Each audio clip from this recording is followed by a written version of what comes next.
Y nos vamos a la siguiente entrevista, donde hoy vamos a abordar una nueva conversación del podcast Políticas en Público, que desarrolla el Centro de Políticas Públicas de la Universidad Católica y que nos lleva a profundizar en ciertas conversaciones importantes en materia local y también a nivel global, por supuesto. Y uno de los temas ineludibles por estos días es el de la inteligencia artificial.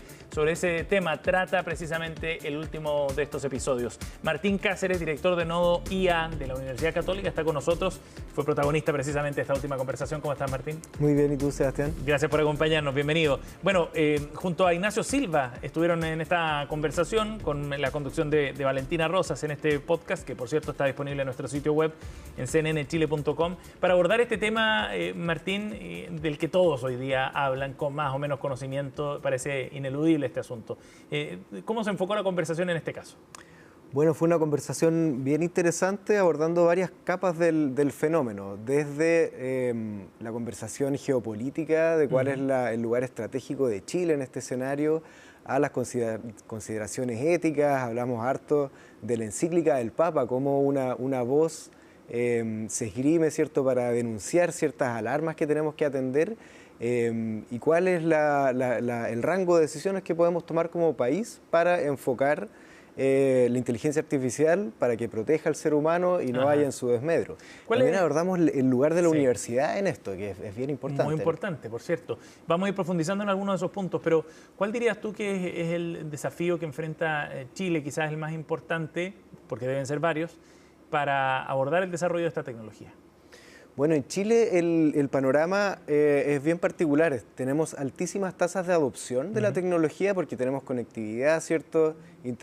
Chile es de los países que tiene más conectividad y mejor calidad de Internet. Claro. El acceso a los dispositivos es altísimo. Por lo tanto, podríamos decir que casi todos los chilenos tienen acceso a la inteligencia artificial en su bolsillo. Sin embargo, eso no está acompañado de una educación acerca del uso, cómo se utiliza, cuáles son los resguardos que hay que tener. Y eso tiene riesgos súper importantes para la privacidad, para la toma de decisiones. Tú sabes que el uso número uno de la inteligencia artificial está siendo como consejero íntimo. Entonces, para cualquier duda que uno tiene, asuntos personales, preguntarle asuntos personales, claro, como consejero psicológico incluso.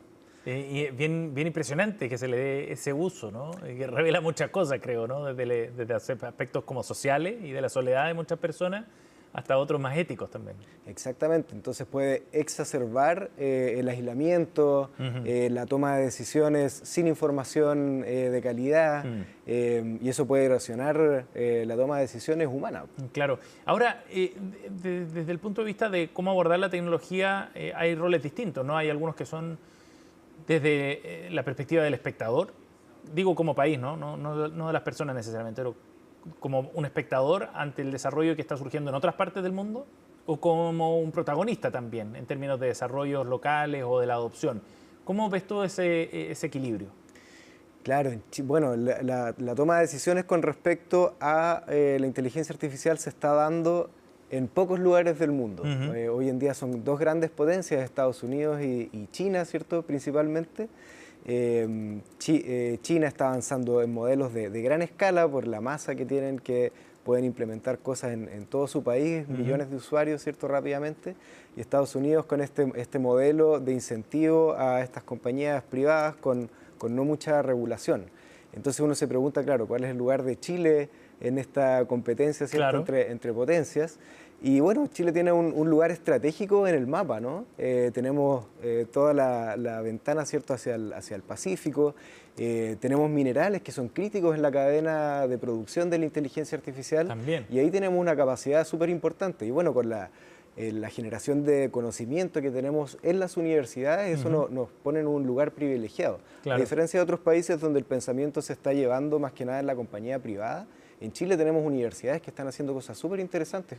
¿Cómo que, por ejemplo? En alianza como el Centro Nacional de Inteligencia Artificial, el CENIA, que ha desarrollado un modelo de lenguaje propio, la TAM-GPT. Tenemos una política también de inteligencia artificial que tiene desafíos importantes, pero tenemos una institucionalidad capaz de avanzar. Todavía no tenemos la madurez suficiente, pero tenemos el potencial de hacerlo. Y Martín, uno de los temas que abordaron ustedes tiene que ver con la regulación. ¿Es posible regular la inteligencia artificial?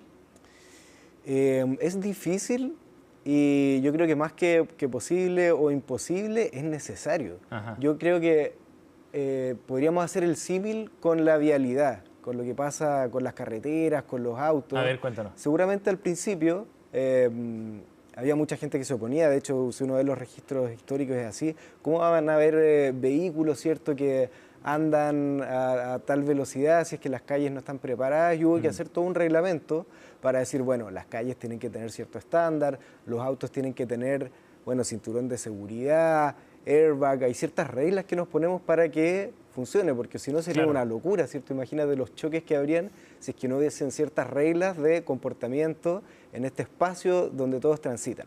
Lo mismo tiene que suceder en lo digital, o si no, es sumamente peligroso. ¿Por qué es peligroso?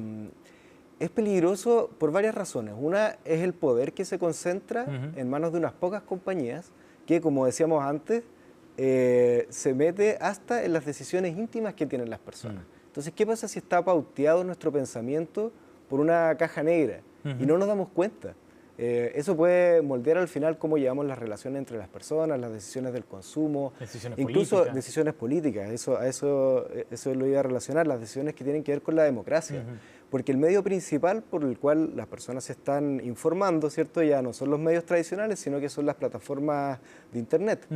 Y hasta hace poco uno buscaba en Google, ¿cierto? Te daba un montón de información, había algunas publicidades pagadas, pero estaba claramente señalado. Claro. Ahora si uno busca en Google, lo primero que uno se encuentra es un resumen hecho con inteligencia artificial. Y ahí hay decisiones detrás, pues, de qué se pone primero, qué se pone después. ¿Cómo se jerarquiza? Claro, se jerarquiza la información con decisiones que no necesariamente tenemos claro. Y está este potencial, no es un potencial, es una realidad, que la inteligencia artificial se comporta como si fuera una persona. Y uno conversa, ¿cierto? Y te dice, sí, buena idea, tienes razón, es súper complaciente también, y reafirma las ideas que uno tiene. Las creencias, Y eso, claro, eso puede profundizar estos fenómenos de polarización, de las burbujas de desinformación. Y achata el espíritu crítico, o sea, el pensamiento crítico, digamos. Exactamente, uno piensa que está tomando las decisiones, pero en realidad lo está haciendo la inteligencia artificial. Claro. Estamos con Martín Cáceres, director del nodo IA de la Universidad Católica. Oye, Martín, yo te preguntaba si era posible regular o no, y tú me dices, sí, es necesario hacerlo, pero también hay una lucha de poder, digamos, y me gustaría ir al tema geopolítico, que también lo abordan en este capítulo, donde Estados Unidos, China, Europa están tratando de llevar la batuta en este asunto. Por eso te preguntaba si era posible también hacerlo, en una lucha en la que Chile, por más esfuerzos que ponga, también va a quedar como una parte, como una suerte de colateral, digamos, de esa disputa mayor entre otros actores súper grandes, muy poderosos, donde no solo hay dinero en juego, hay influencia geopolítica también. Claro. Sí, hay que subirse a la discusión, sí o sí. Yo creo que ahí la colaboración internacional es súper importante. Y yo creo que el fenómeno del revuelo y la importancia que tuvo la encíclica Magnificat Humanitas es justamente por eso. Porque ningún país por sí solo está siendo capaz de hacerle frente a estos poderes. Entonces se necesita un contrapeso moral que ponga las alertas desde el punto de vista de qué nos está haciendo como humanidad. Esa es la discusión que hay que dar y lo que estamos planteando desde la universidad. Claro. Por último, Martín, ¿cuál es el rol que tienen las universidades, crees tú, en ese sentido? Y para el caso chileno, bien concreto. Sí, bueno, la universidad es donde se forman, bueno, dos cosas, al menos. Donde se forman los profesionales, entonces las universidades tienen que hacerse la pregunta de qué profesionales están formando para este nuevo mundo. Estamos en un cambio de época, entonces las universidades tienen ahí un rol súper importante en eso. Y es el lugar también donde se piensa con profundidad los desafíos de la humanidad. Si no es en la universidad, no se piensa en ningún lugar. Claro, ¿dónde? Entonces las universidades están súper presionadas y en la Católica estamos haciendo todos los esfuerzos por ponernos adelante de esta revolución. ¿Y en ese sentido se requieren esfuerzos conjuntos entre las distintas universidades, crees tú? Sí, de todas maneras, porque es un tema país. Entonces, si una universidad hace los esfuerzos pero las otras no, nos quedamos cojos. Y ahí estamos haciendo colaboraciones entre universidades, compartiendo las estrategias para tener estándares comunes. De esa forma podemos influir mejor en la política pública, en todas las regulaciones que se están dando, en la discusión internacional. Yo creo que es súper importante hacer estas alianzas entre universidades. Martín Cáceres, director de Nodo IA de la Universidad Católica y protagonista además de la última conversación del Políticas en Público, el podcast de la Universidad Católica y su Centro de Políticas Públicas. Gracias por haber venido al estudio, Martín. Vale, gracias por acompañarnos.